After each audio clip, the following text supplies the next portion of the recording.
What's up, fight fans? Mainman Mademan here. Y'all know how I get down. We talking boxing, man. What up to the fam? And what up to everyone in Mainman Mademan's boxing form?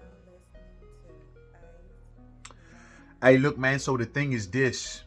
Everybody and their mamas trying to figure out what the hell went wrong with Jaron Boots Ennis in this Karen Chukhadzhian fight, man, in the rematch, man. And everybody trying to sit back and say, hey, man, Boots didn't look too good.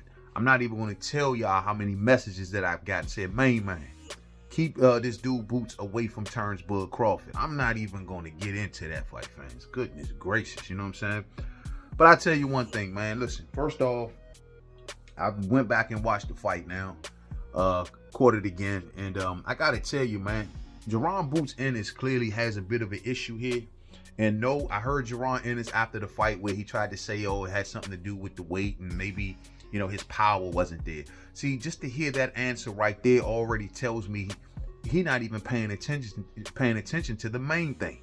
If you think it's an offensive thing, like power, then you clearly are not paying attention to the main thing. And that is, I think that Jaron Boots Ennis has issues going from offense to defense. That's not a weight issue, fight fans. That's a fundamental issue.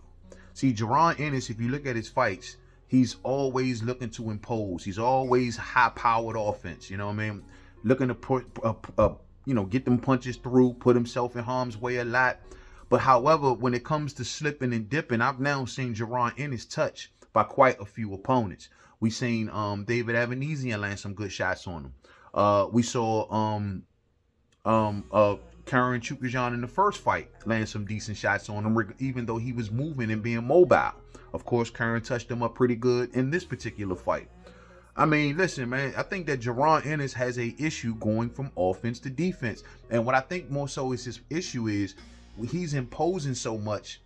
When he miss, he's now out of position. And so he can't switch back to defense. So if you look at the current fight, whenever Jaron Ennis was overshooting, you know what I'm saying, is when once Karen would take advantage. And vice versa for Karen. You know, whenever Karen would overshoot on Jaron Ennis would find his way on the inside and able to kind of break down Karen on the inside.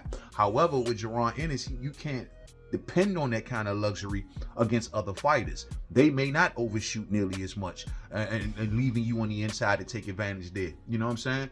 So in a lot of cases like that, who knows, you may even get in there with a better inside fighter. So if you find yourself on the inside, it's easier to get touched in there. But the point I'm trying to make is that it's like Jaron Ennis tries to impose that offense so much. When he miss, he's now in position to be touched and he cannot get back on defense fast enough. This has now been the case in more than one fight. You know what I'm saying? Now, the good thing about it is that Jaron Ennis is young, so he definitely got some time to kind of make up some of these fundamentals. I just think that that's the biggest thing, man. Just watch your positioning, like where after he's finished punching or finished, initializing his offense, he needs to be more mindful as to where he's at in positioning as far as to get away from shots or to give off more shots. It's like that's what you got to kind of think of when you transitioning from offense to defense. If I don't hit this dude, or even if I do hit this dude, then where am I at in positioning? Am I able to kind of get away from shots? Am I able to get my hands up fast enough in the position that I'm in?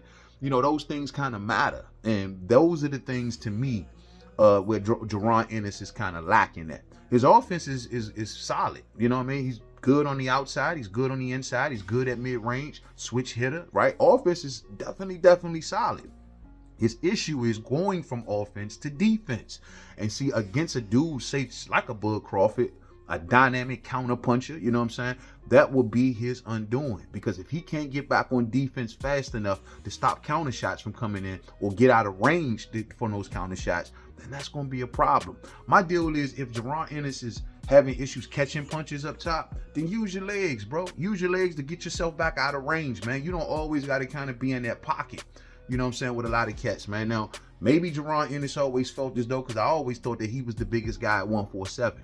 And maybe due to his size, he felt like he can kind of stand in close quarters with a lot of these guys and kind of come forward and impose on a lot of these guys.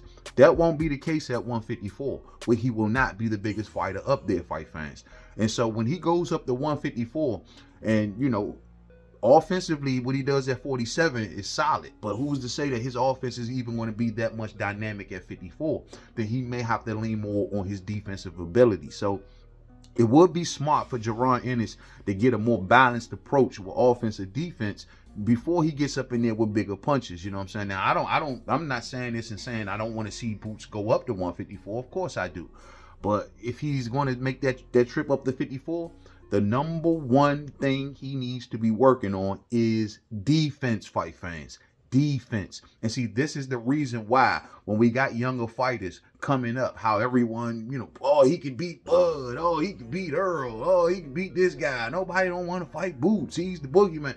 People trying to learn, bro. People trying to find out how good is he. Some of y'all just already kind of jumped out the window, crowning him better than Bud and Bud ducking him and so on and so forth, when you just seen a few fights against a few cans. You know what I'm saying? Let's see what happens when he steps up in competition.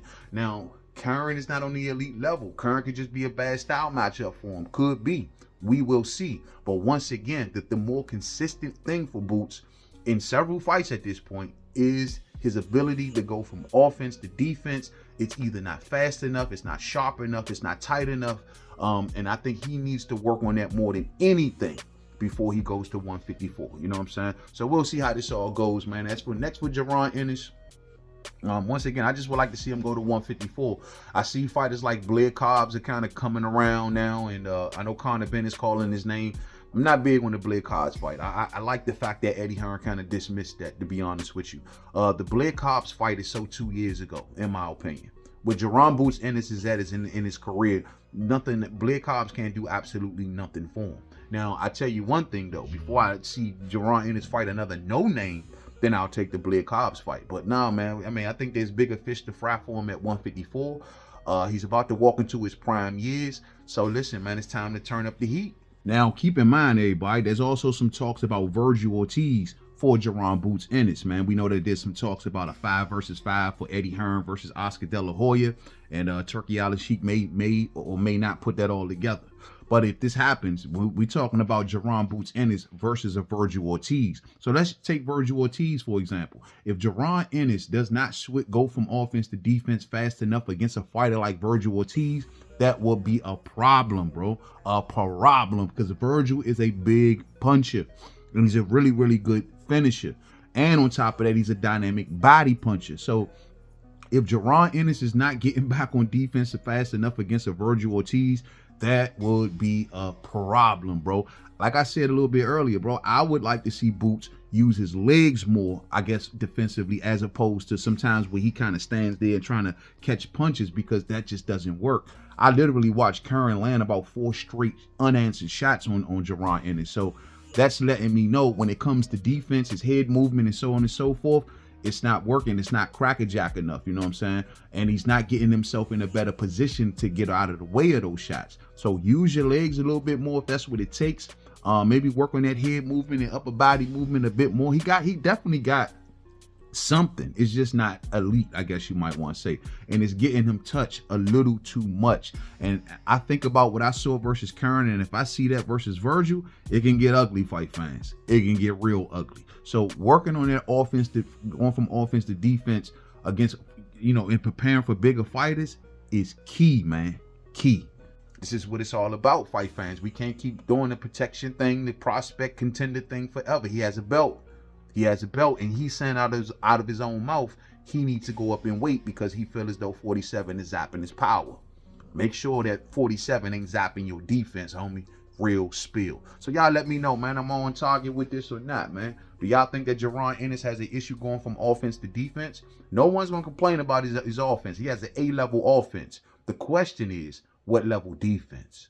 Thumbs up on the way out. If you didn't hit it on the way in, share. Rock the bills. We get up real soon in the next live stream, fight fans. We're gonna push We Talking Boxing to tomorrow night. To the next video, man. Peace out.